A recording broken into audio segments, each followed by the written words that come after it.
जैसा यूक्रेन का Zaporizhzhia nuclear power plant, वैसे ही रूस के स्मोलेंस्क का टेस्नोगोर्स्क न्यूक्लियर पावर प्लांट।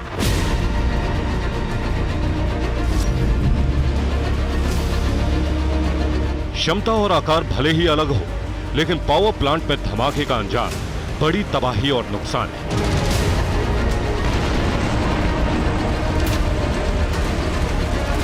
रूस के एक टेलीग्राम चैनल का दावा है कि यूक्रेन ने रूस के न्यूक्लियर पावर प्लांट को टारगेट किया है।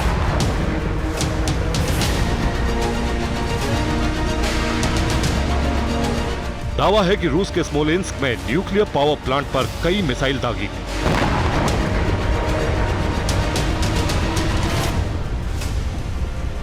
दावा है कि यूक्रेन ने मिसाइलों से रूस के न्यूक्लियर पावर प्लांट को नष्ट करने की कोशिश की।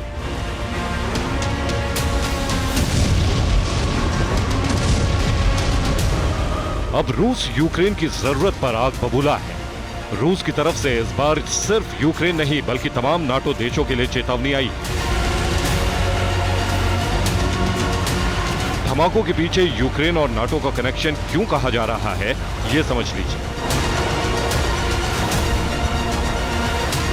स्मोलेंस्क की दूरी यूक्रेन के खार्किव से 741 किलोमीटर है। यूक्रेन बॉर्डर से स्मोलेंस्क की दूरी 541 किलोमीटर है, जबकि स्टॉर्म शैडो मिसाइल की रेंज 500 किलोमीटर है।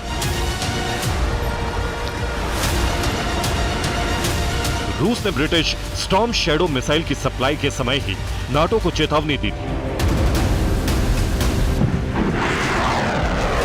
तब रूस ने कहा था कि अगर मिसाइल का इस्तेमाल रूस की जमीन पर हमले के लिए किया गया तो नाटो को इसका गंभीर अंजाम भुगतना होगा।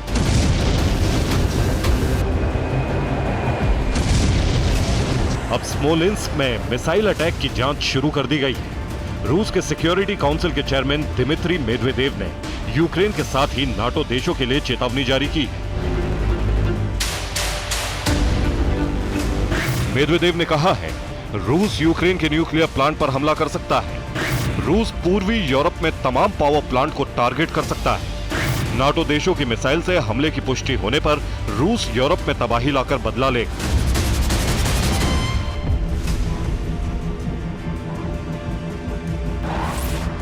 यानी रूस पहले हमले की जांच करेगा। जाहिर है युद्ध यूक्रेन से हो रहा है तो हमला भी यूक्रेन से ही किया गया होगा। लेकिन रूस के लिए यह जानना जरूरी है कि आखिर यूक्रेन ने किस मिसाइल का इस्तेमाल किया है।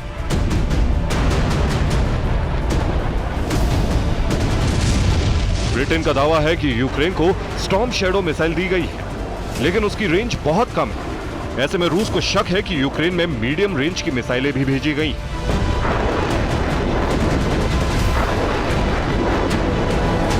यानी मिसाइल का बदला मिसाइल और न्यूक्लियर पावर प्लांट का बदला न्यूक्लियर पावर प्लांट। रिपोर्ट्स में यह भी कहा जा रहा है कि नाटो की बैठक से ठीक पहले रूस ने एटमी धमकी देकर दबाव बनाने की कोशिश की, लेकिन धमकी सच हुई तो यूरोप क्या दुनिया में बहुत बड़ी तबाही आ सकती।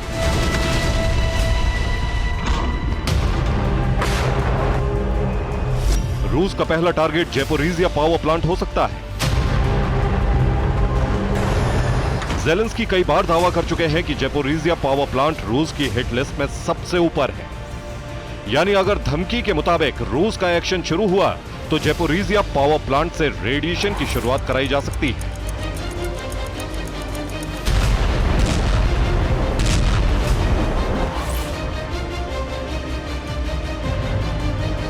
रूस की मिसाइल पावर से पूरी दुनिया वाकिफ है। ऐसे में रूस पूर्वी यूरोप के तमाम पावर प्लांट को नष्ट करने की धमकी को सच भी कर सकता है। सिर्फ यूक्रेन में ही south Ukraine nuclear power plant, Rovno nuclear power plant और खेमेलनित्स्की न्यूक्लियर पावर प्लांट है। रूस का दावा है कि उसकी जमीन पर मौजूद पावर प्लांट को नष्ट करने की कोशिश के पीछे जितने भी देश हैं, उनके पावर प्लांट को रूस तबाह कर देगा। यूक्रेन में ज़ैपोरिज़िया पावर प्लांट में धमाका ही कई देशों में तबाही लाने के लिए काफी है। अगर ज़ैपोरिज़िया न्यूक्लियर प्लांट में धमाके के बाद हवा पूरब से पश्चिम की तरफ चली तो तकरीबन पूरा यूरोप रेडियो एक्टिव बादलों के घेरे में आ जाएगा।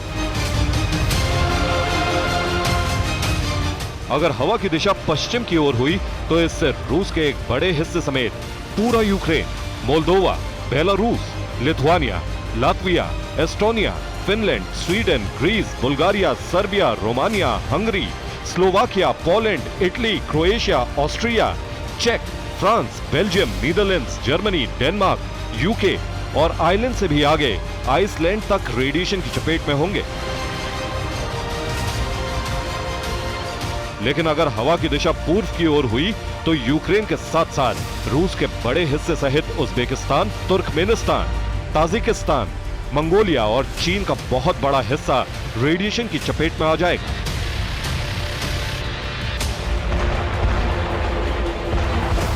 यूक्रेन में मौजूद सबसे बड़े न्यूक्लियर पावर प्लांट को उड़ा देना ही अपने आप में एक बहुत बड़ी धमकी है। लेकिन रूस ने इस बार पूर्वी यूरोप में मौजूद तमाम पावर प्लांट्स को निशाना बनाने की धमकी दी।